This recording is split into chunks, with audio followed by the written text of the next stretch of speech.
pagi, Pak. Bapak, selamat pagi. Ya, selamat pagi. Perkenalkan, saya Indah Edia Saragi, fisioterapis Anda hari ini. Sebelumnya, dengan Bapak siapa? Tuan Kak. Kalau boleh saya tahu usia Bapak berapa? Usia saya 40 tahun. Agama Bapak? Agama Islam. Alamat Bapak di mana ya, Pak? Di Jalan Sukamaju, Jakarta Barat. Apakah Bapak sudah menikah? Saya sudah menikah. Baik, Pak. Jadi ada keluhan apa ya, Pak? Ya, saya mengalami kecelakaan lalu lintas. Kepala saya terbentur trotoar sampai saya pingsan. Saya tidak bisa berjalan secara normal. Saya mengalami pusing, lemas, dan mual, serta ujung jari kaki dan tangan saya terasa dingin. Sejak kapan nyarinya, Pak? Sejak 5 Oktober lalu kecelakaannya. Apa nyarinya mengganggu? Sangat mengganggu, jadi saya tidak bisa beraktivitas seperti biasanya. Apakah Bapak sedang mengkonsumsi obat-obatan? Tidak. Apakah ada riwayat penyakit terdahulu atau Tidak sebelumnya? ada. Tidak ada. Sekarang saya akan melakukan pemeriksaan umum ya, Pak.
Sekian pemeriksaan umumnya, Pak. Nanti akan dilanjutkan oleh teman saya untuk pemeriksaan fisioterapi dan pemeriksaan khususnya. Terima kasih. Ya, Selamat pagi. sama-sama.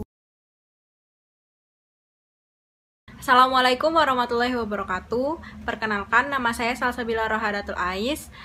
Sekarang saya akan melakukan pemeriksaan fisioterapi pada pasien traumatic brain injury. Sekarang saya akan melakukan pemeriksaan Ashworth Scale untuk menilai apakah adanya spastik pada otot quadriceps pasien.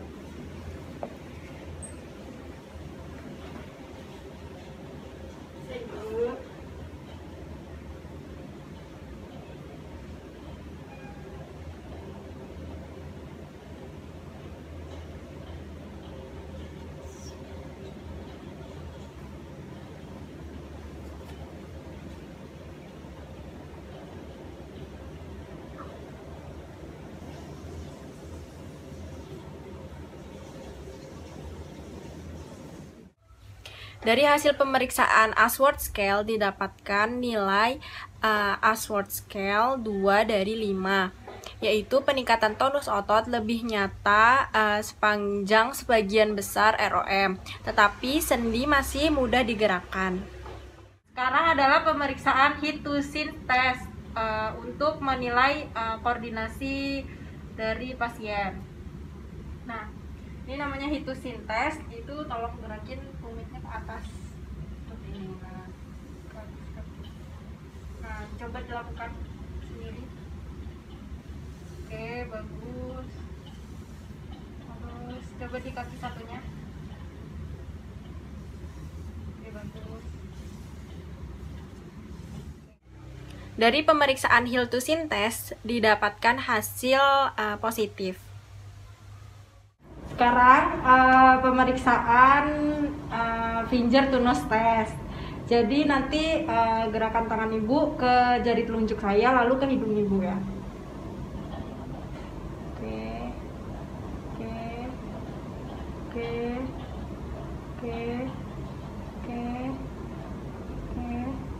Oke, bagus. Dari pemeriksaan finger to nose test didapatkan hasil negatif. Sekarang adalah pemeriksaan manual muscle testing atau MMT untuk mengukur nilai kekuatan otot. Sekarang coba Ibu melakukan gerakan meluruskan lutut. Oke.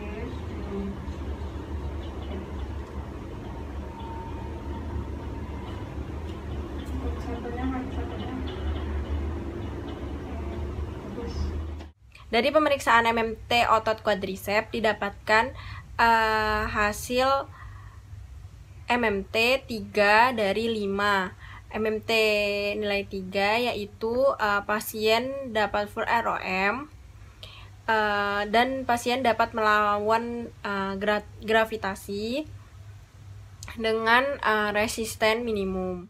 Sekarang adalah pemeriksaan Bert Balance Scale untuk mengetahui keseimbangan dari pasien. Coba Ibu sekarang berdiri. Bisa Ibu berdiri atau enggak? Oke.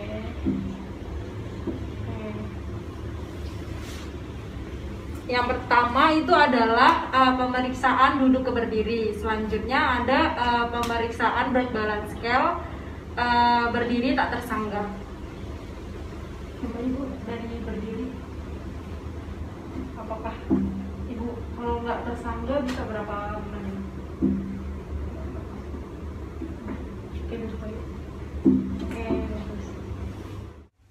Lalu hasil dari Bert Balance Scale yaitu pada saat duduk ke berdiri didapatkan nilai 1 yaitu pasien membutuhkan bantuan minimal untuk berdiri stabil. Lalu untuk berdiri tak tersangga itu didapatkan nilai 0 yaitu pasien tidak mampu berdiri 30 detik tanpa bantuan.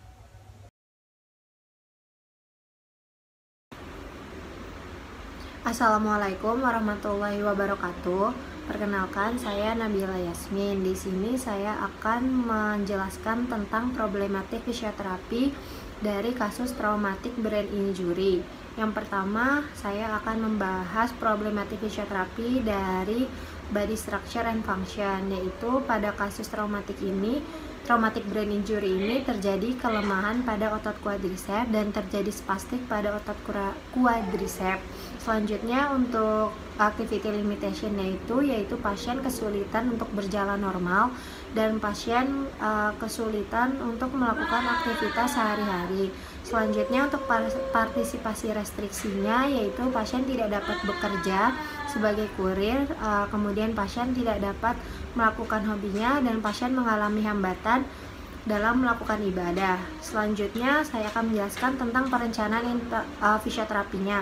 Untuk tujuan jangka pendeknya yaitu meningkatkan kekuatan otot quadricep, kemudian meningkatkan motor kontrol yaitu speed, balance, dan koordinasi, mengurangi spastik dengan inhibisi, kemudian meningkatkan postural kontrol dan persiapan ambulasi.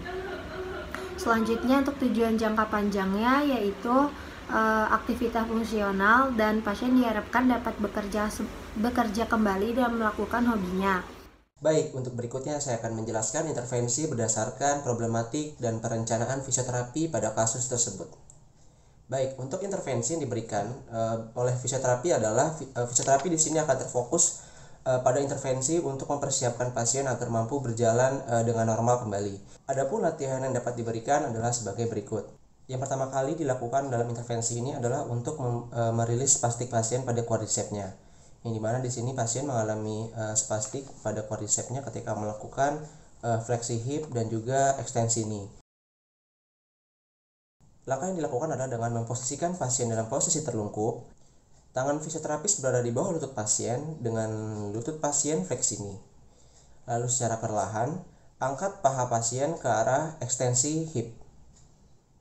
Lalu tahan hingga 5 detik. Lalu rileks. Ulangi gerakan tersebut hingga beberapa kali hingga spastik menurun sehingga pasien mampu untuk melakukan latihan selanjutnya. Baik, intervensi kedua yang kita lakukan adalah passive ROM exercise. Tujuan dari exercise ini adalah untuk memobilisasi setiap persendian yang ada di ekstremitas bawah pasien dan juga untuk memaksimalkan range of motion pada ekstremitas bawah pasien. Prinsip latihan exercise ini adalah dari caudal ke distal. Exercise ini terdiri dari 15 repetisi dari setiap gerakannya. Baik, untuk gerakan yang pertama, posisikan pasien dalam posisi terlentang, lalu tangan fisioterapis berada di bawah popliteal pasien, lalu gerakan pasien dalam posisi hip fleksi dan juga knee fleksi, lalu kembali diluruskan.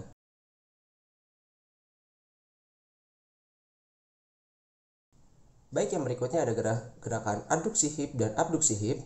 Pasien masih dalam posisi terlentang, fisioterapis membawa kaki pasien keluar, lalu kembali ke dalam.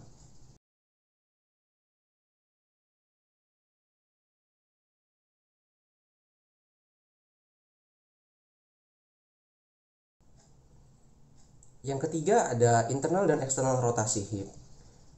Posisi pasien masih dalam posisi terlentang, lalu fisioterapis memfleksikan knee pasien 90 derajat. Lalu secara perlahan fisioterapi mendorong keluar knee pasien, lalu kembali menariknya ke dalam.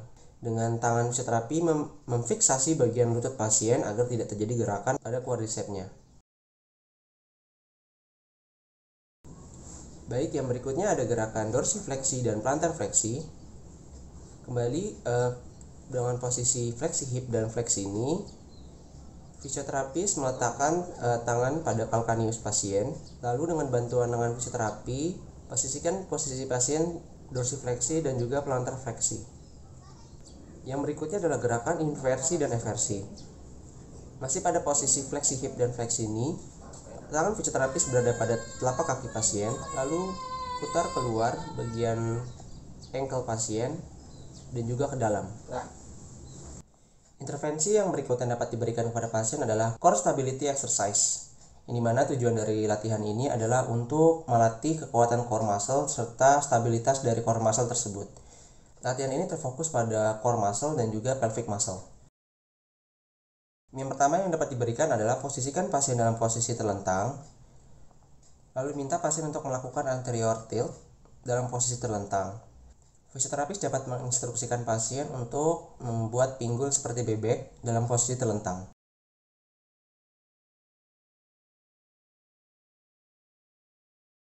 Baik, latihan yang berikutnya, pasien diminta untuk tidur terlungkup dengan posisi bantal berada pada di bawah hip pasien. Lalu minta pasien untuk mendorong bantal ke arah bawah serta mempertemukan tumit pasien secara bersamaan. Latihan ini terfokus pada otot gluteus pasien.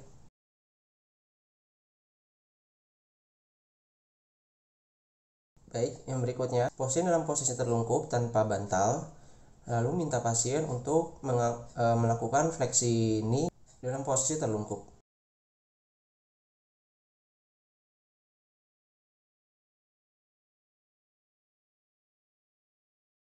Latihan core stability ini dilakukan selama 10 repetisi dalam setiap gerakannya.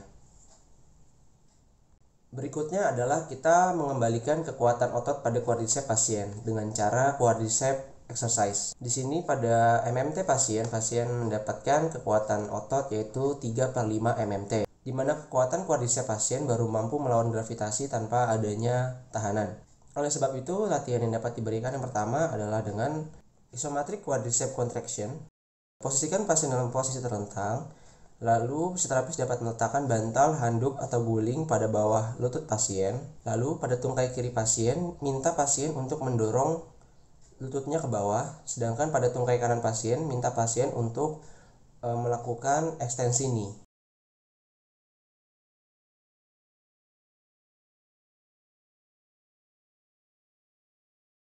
Selain itu, quadriceps strengthening yang dapat diberikan adalah dengan latihan ekstensi knee pada posisi duduk. Minta pasien duduk pada kursi atau pada ujung tempat tidur, lalu secara perlahan minta pasien untuk meluruskan lututnya hingga batas kemampuan pasien.